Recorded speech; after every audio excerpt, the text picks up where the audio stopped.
What is up, car addicts? Welcome back to the series where I customize and review past DLC and OG vehicles never got the chance to because I didn't start making car customization videos till about late 2015. As always, guys, let me know in the comments what car from late 2015 and older you want to see me customize next, and I will display the most liked vehicle suggestion comment in the next customization video.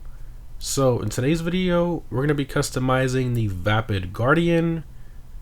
So this truck came out with the Heists update in March of 2015. It can be purchased from the San Andreas website for $375,000, which honestly is a pretty good price considering how cool and how massive this truck is. However, it doesn't really have much customization, so that's probably why it's priced so low. Now, in terms of performance, the Guardian is in the industrial class, which is not a raceable class in game. And fun fact, this is the only vehicle that you can currently own from the Industrials class, which is kind of cool. But anyways, even though it is in the Industrials class, it's still usable in off-road races. So if we compare its performance to other vehicles from the off-roads class, it's actually very similar in lap time to the Sand King. And that's the vehicle a lot of players compare the Guardian to because they are basically both the largest pickup trucks in game.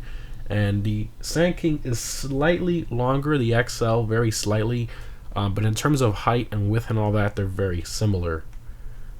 But anyways, in terms of what the Guardian is based on, it's primarily based on the 7th generation Ford F-650, and it also takes some styling cues from the GMC Top Kick as well. I think Rockstar did a great job bringing the design to GTA, but I just feel it's lacking in terms of customization, which would have really made it a lot more worth its price tag. But anyways, let's go ahead and check out the customization of the Guardian.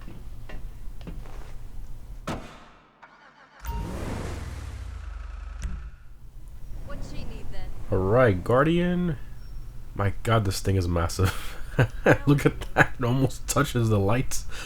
Oh my gosh. Okay, armor, brakes, engine, exhaust. So the only exhaust option is basically chrome exhaust pipes, and stock they're blacked out. So up to you what kind of look you're going for. Personally, I like the blacked out look, so I guess we'll just keep that the way it is. Let's see here, horn. So kind of funny, this giant massive truck, this is the horn it has. You ready? That's the horn it has. Just a normal car horn. It's so stupid. So we're definitely going to change that. Put a more fitting horn on there. There we go. Continuing lights, we'll do some xenons. Respray. So for this, I think this thing in matte black looks sick, but in chameleon colors, yeah, this thing is ridiculous. If you want to show off chameleon colors the best, there you go. Put on this massive truck. Okay, so I'm gonna go. I think a matte black base to get rid of the pearl, and then you know what? The crew black I think looks phenomenal on this truck.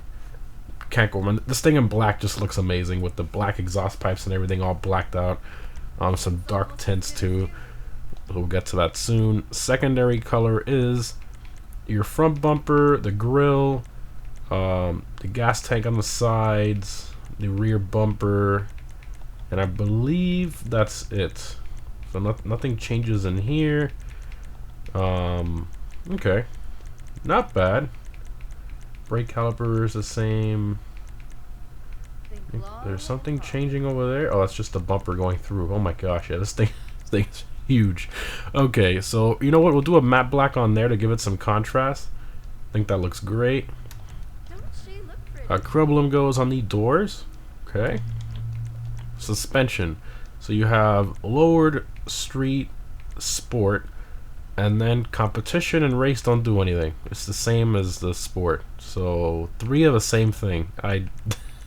If I remember correctly, I think they added the last 2 in a DLC. And I'm pretty sure it works on every single car, but I think they forgot to make it work for this one. So that's kind of funny. Personally, I feel like lowering this thing, I mean, it kind of defeats the purpose of having this massive truck. So yeah, we're not going to lower it. gonna keep it like that. Transmission, turbo, wheels. Now personally I love the stock wheels of the Guardian. I think they're very kind of like industrial looking. They look great. And you know, because of the size of them, kind of like the Sand King, if you put a custom wheel, I mean, it's just humongous, as you can see. So I've looked through all the wheels here, and it's just too big, the wheel itself. So I want a smaller wheel with more of a larger tire profile. So I was looking through the tuner category, still too large for my taste. So we ended up in the off-road category. So that's kind of like the only one I could put on here. That's kind of around the same size, and these are actually a little bit wider in the stock, as you can see, so it does look a bit better. So I looked through all of these, and to me the most industrial looking, best fitting wheel for this truck to me is going to be the heavy duty Steelies. I think these look phenomenal on this truck, extremely heavy duty capable. I think it matches the look perfectly, so we'll do that. And then black wheel color, all blacked out. I mean, it looks very, very cool and very fitting. Continuing, blacked out windows, 100%, and that's all the options there. So no hood options, no bumper options. I mean, there's just so many things I could have done. And unfortunately, you can't remove the side gas tanks, which would be nice. You know, a lot of people are gonna complain. Well, where's your fuel? Most cars on GTA don't have fuel tanks. If you noticed, if you bring the car upside down, a lot of them don't have fuel tanks, which is kind of ironic. But yeah, it would have been a cool option to remove that for more ground clearance. Now the Sand King comes without, you know, a gas tanks on the sides, and you can actually put it as an upgrade, which messes up your ground clearance, so it's better not to have it. But on this thing you're forced to have it, which, you know, makes sense. It's part of the look of the truck and how it was made, but it would be cool to remove that. But anyways, let's exit to ground, take it for a drive. It's been forever since I've driven this thing. It's very similar to the Sand King, so for those of you who've driven the Sand King, they drive very, very similar. Okay, let's go first person here. It has the interior kind of like similar to the semi-trucks in game, which definitely makes sense with the CB radio and everything, and not bad. The back seats look pretty good. The quality in here, if I'm being honest, it's not bad. It's not that bad. Exterior looks great. Let's give it some revs. Oh, pretty decent. Oh, I forgot to put a plate. Wait, was there no plate option? Wait. You know, we'll go check on the customs. Let's go check on the customs. That would be funny. I mean, I don't remember missing it. Maybe I missed it. I don't know. Let's go check. Ow. Let's go. Accident. This thing is so massive. I'm getting confused with the side. I didn't expect it to turn that well. This thing actually has a really good turn-in. A lot better in the Sand King. Look at that. The steering response is insanely good. What the heck? You expect the steering response to be like super sluggish? No, it's actually very responsive. I'm surprised. That took me by surprise quite a bit. Okay, plate. Plate. No plate. Wow, I didn't know that. So there's no plate option for the Guardian. I guess it's because it's in the Industrials class, but huh, I had no idea.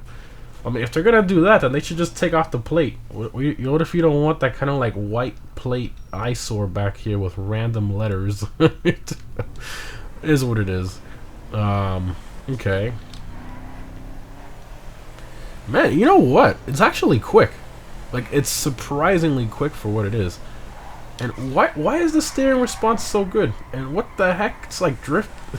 What? Oh man, yeah, this is way too nimble. This is not a realistic driving experience of this thing.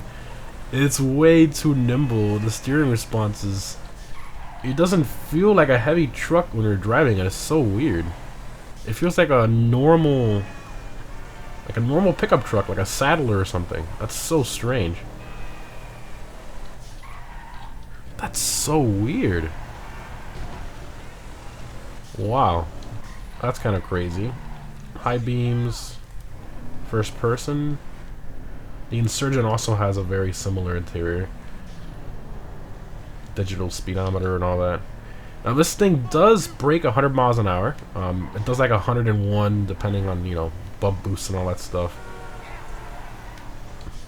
Very cool. And of course this is a 4x4, so you can really good launches. You can see, I mean, well, decently. It's okay. There you can definitely see the weight. It takes a little bit to get going. That's kind of funny. Now, this bush right here, for example, the Sand King would easily climb that, no problem. The Guardian, however, it doesn't do that. See, it just kind of gets stuck. It's kind of unfortunate. I guess because the bumpers hang a bit lower. Now, from the rear, I don't know if it would climb it. Maybe, because the bumpers are really high up.